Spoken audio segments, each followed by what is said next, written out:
Hi, everybody. It's Professor Mitchell. Today we are starting Chapter 8 on Geometry and Measurement. We're not going to cover this whole chapter. We are going to start in Section 8.3, which is on area, volume, and surface area. In this section, we're going to find the area of plane regions and also find the volume and surface area of solids. So we'll start out with a few things that we already know. We already know how to find the area of rectangles and squares. Remember that the area of a rectangle is the length times the width. The area of a square is side times side, which is side squared. Notice that a square is just a special type of rectangle. So these are just two different ways of writing really length times width. It just happens that in a square, the length and the width are equal. So you can really get by doing everything you need just with the area formula for a rectangle. Then we have triangles and parallelograms. So the area of a triangle is 1/2 times the base times the height. So notice how that works in this picture here. So the height is measured perpendicular to the base and extending up to the vertex, which sits opposite the base. All right, and don't forget that 1/2. That's a common mistake that students make when they find the area of a triangle. Parallelogram works similar to a rectangle. It's just that in a parallelogram, sometimes the sides are slanted, right? They don't have 90-degree angles. So the area of a parallelogram is the base, just like it is with a rectangle. Think of the base as being the length. And then the height has to be measured vertically, from, perpendicular to the base, going up to the top of the parallelogram. And then we have trapezoids. So a trapezoid is a plane figure with two sides that are parallel and two sides that are not. So the way this works is you need to know the lengths of the two parallel bases. And so the way that your book does that is they call one base little b, the other base is big B. And then the height, again, extending perpendicular from one base to the other. And then the area is 1/2 times bases times the height. This formula might make a little more sense if you think of the 1/2 times little b plus big B, this part right here. Think of that as the average of the lengths of the two bases, and then it might just intuitively make a little bit more sense. This might be a good time to mention that I will be providing a handout for you. If you're a student in my class, this handout will be posted on Canvas. And if you're just watching this video, I will post a link to the handout in the description of the video. All right, so let's do some examples. First, we're going to find the area of this triangle. Looks like it's a right triangle. And one leg of the right triangle is 6 yards and the other leg is 5 yards. So in the case of a right triangle, one of the legs is the height of the triangle. So you can think of this as the base and this is the height. So using area equals 1/2 times base times height, we have 1/2 times 5 yards times 6 yards. And of course, it doesn't matter what order you put these two in. 5 times 6 is 30. 30 divided by 2 is 15. And remember that if the base and the height of the triangle are measured in yards, the area would be in square yards. So the area is 15 square yards. All right, next we have a parallelogram. So they made this one pretty simple. The base is 5 1/4 feet. and the height is 7 feet. So what may happen in more advanced classes is instead of giving you the height, they would give you maybe this side over here. And so before you can use the formula that we have, you would have to calculate the height. All right, so area equals base times height. We have 5 1/4 times 7. Remember how that works. So they didn't show all their work here, but what you would do is change the 5 1/4 to an improper fraction. So that would be 21/4.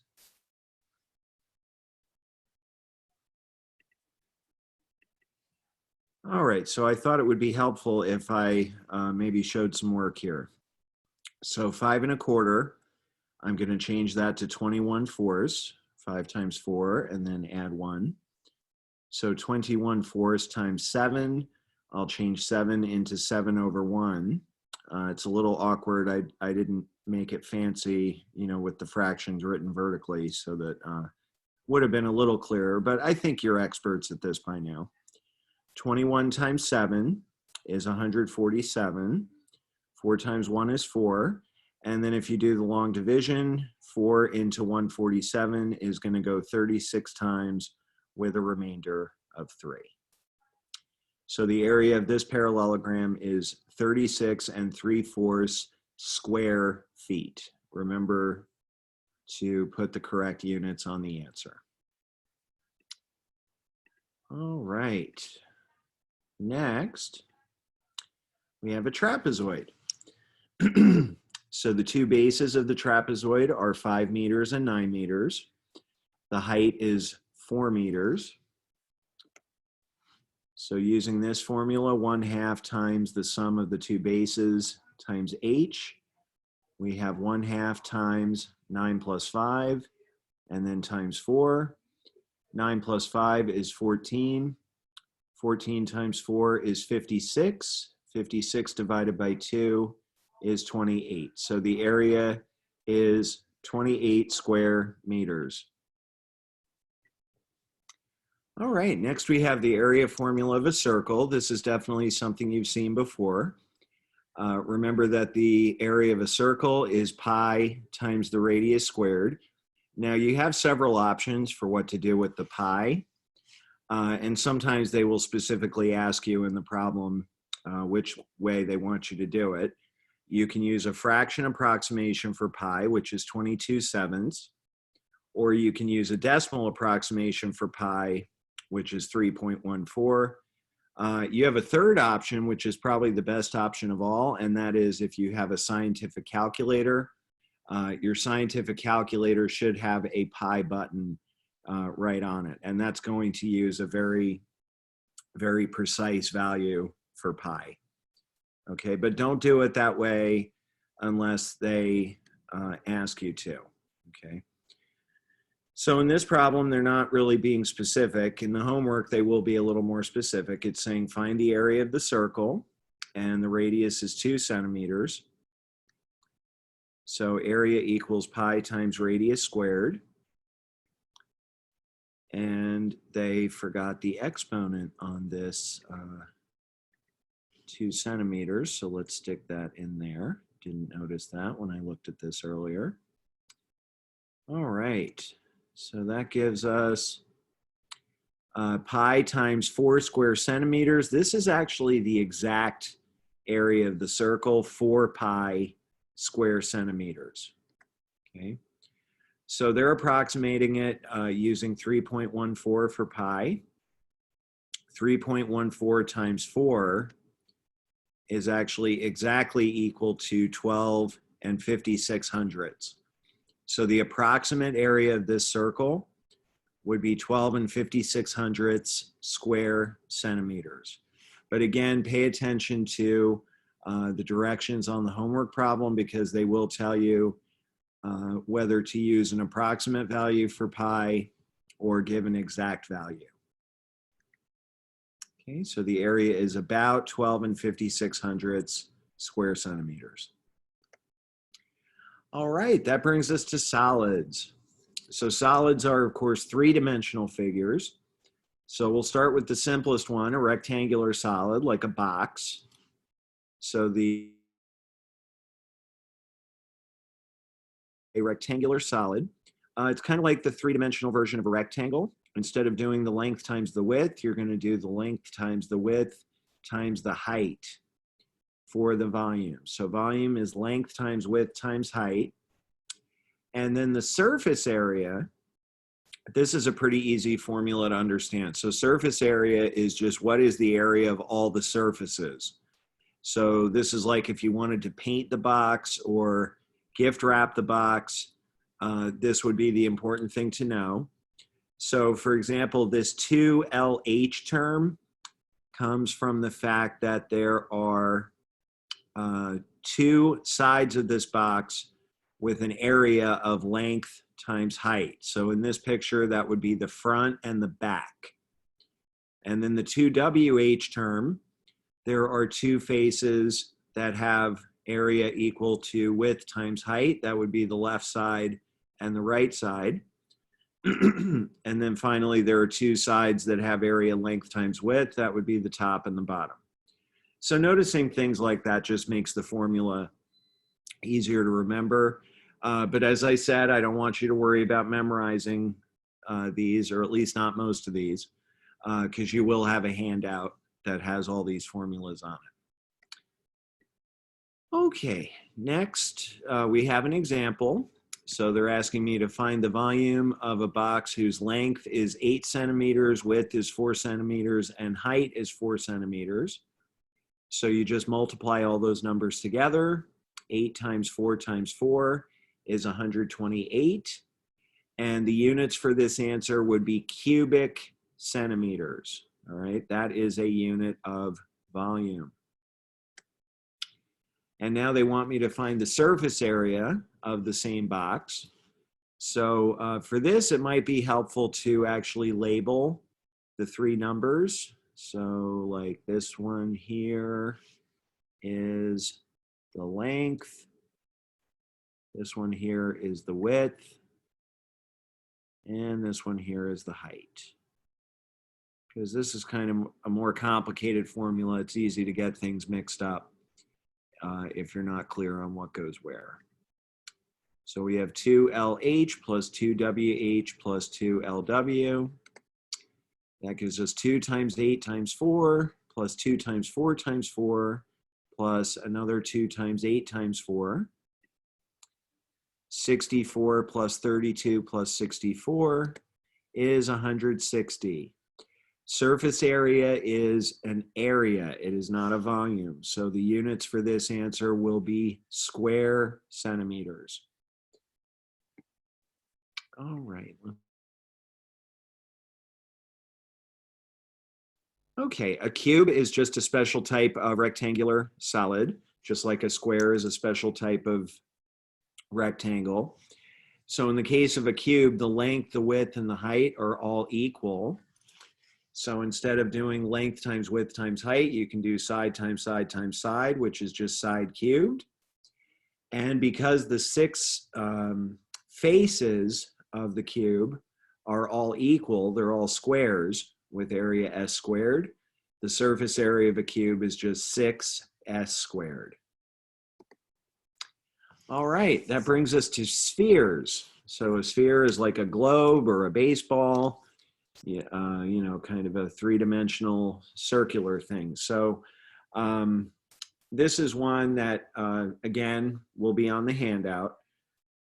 It's kind of hard to explain this one in a way that makes sense, the way that I did with the, you know, surface area of the rectangular solid. You just kind of have to take my word for it. So the volume of a sphere is 4/3 times pi times the radius cubed. So 4/3 pi r cubed. The surface area is 4 pi r squared. Okay, and these will be on the handout. All right, so as an example, they want me to approximate the volume of the ball with a 3-inch radius. And they're specifically asking me to use the approximation 22/7 for pi. So they want two answers. They want an exact answer and an approximate answer using this approximation. Okay. Oh dear, I just noticed a typo. That's a really bad typo too. That should be cubed. All right, I hope that doesn't carry throughout the problem. You know what, I'm gonna check real quick. Okay, I checked and it looks okay. It was just a typo in the formula. They did use the correct version of the formula. So for the exact answer, R, so R is 3 inches. You can't, I know why they're putting the inches in here. You could just put a 3.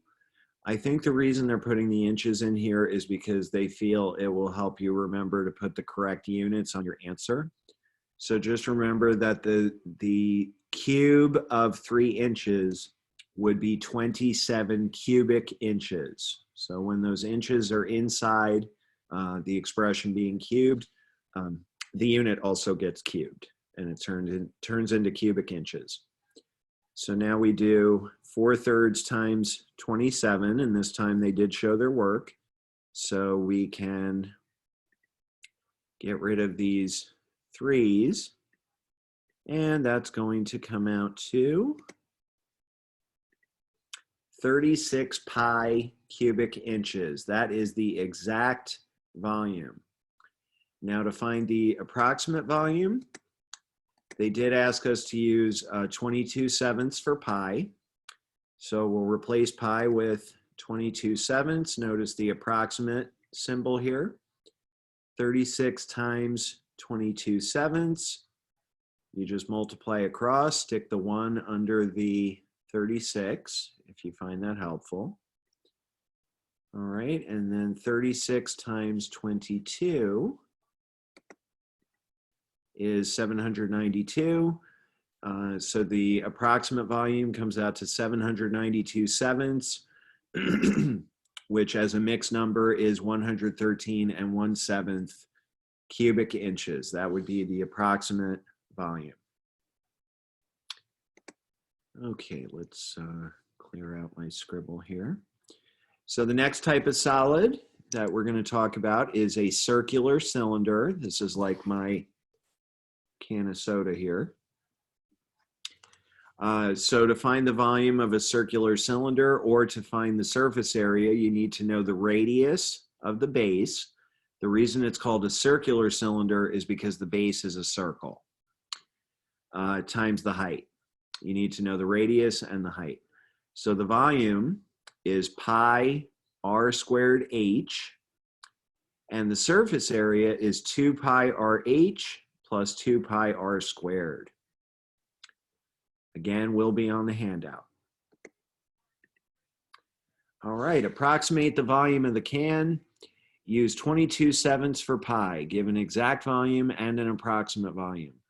This is one that I haven't reminded you yet this video that you can always pause the video if you want to try an example ahead of me. One that you can handle. So if you'd like to do that, go right ahead. For the exact volume, we're going to use the formula V equals pi r squared h.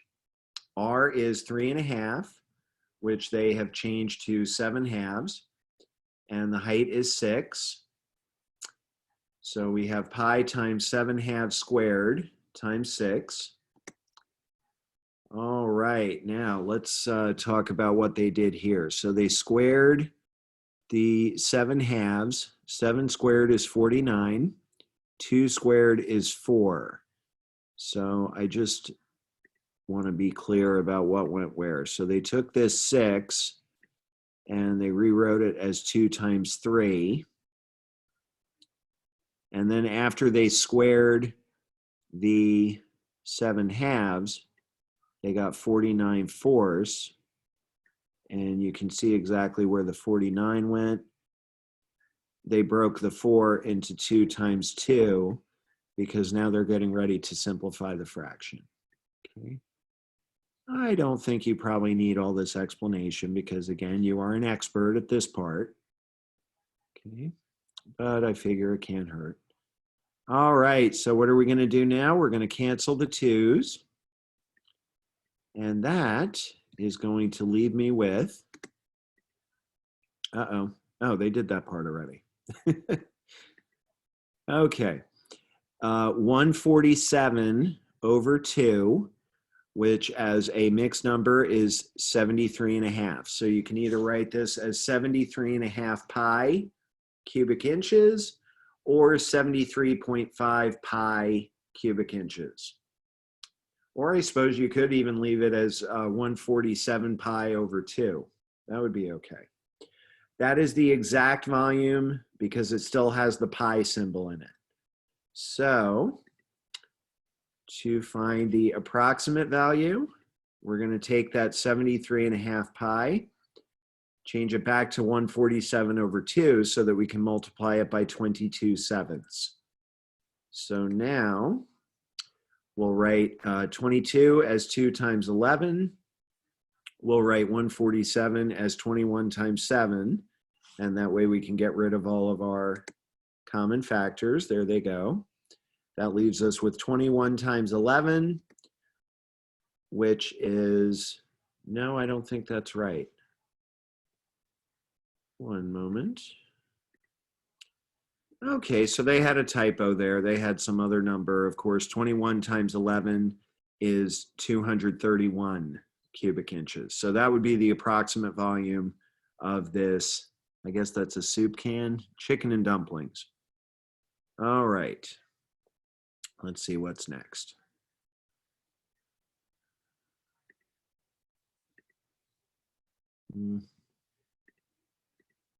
Okay. Good time to remind you again, all of this will be on a handout.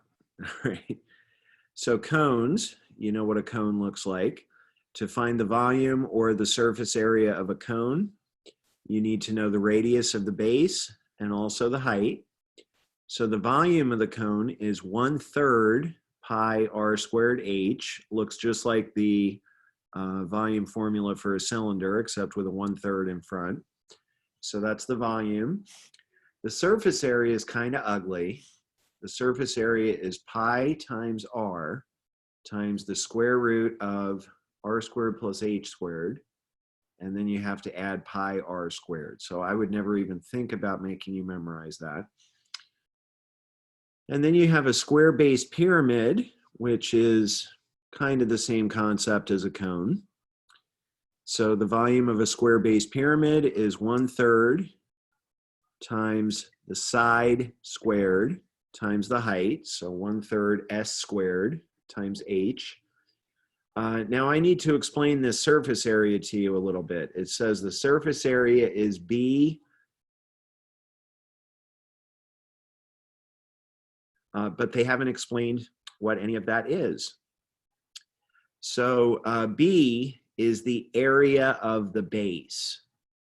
So I don't know, hopefully this will be clear if I just put a letter B on the bottom of the pyramid. So that is the area of the base.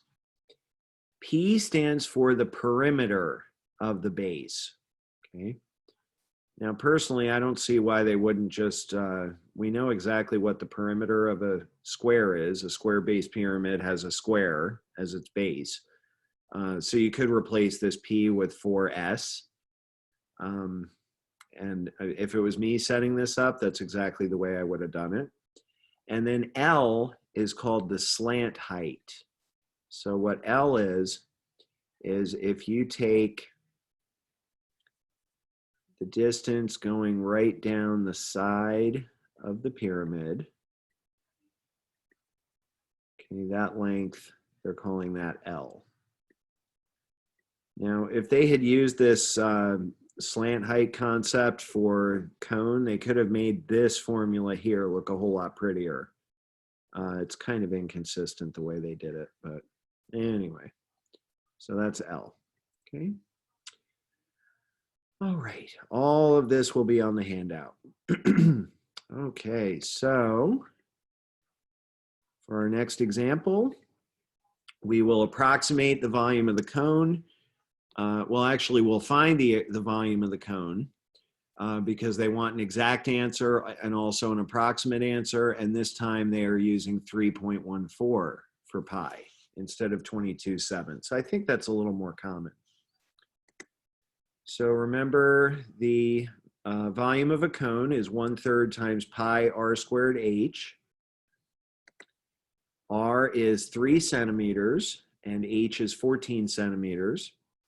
So the square of 3 centimeters would be 9 square centimeters. They really didn't show their work this time. 9 times 14 is 126. And then 126 divided by 3 is 42.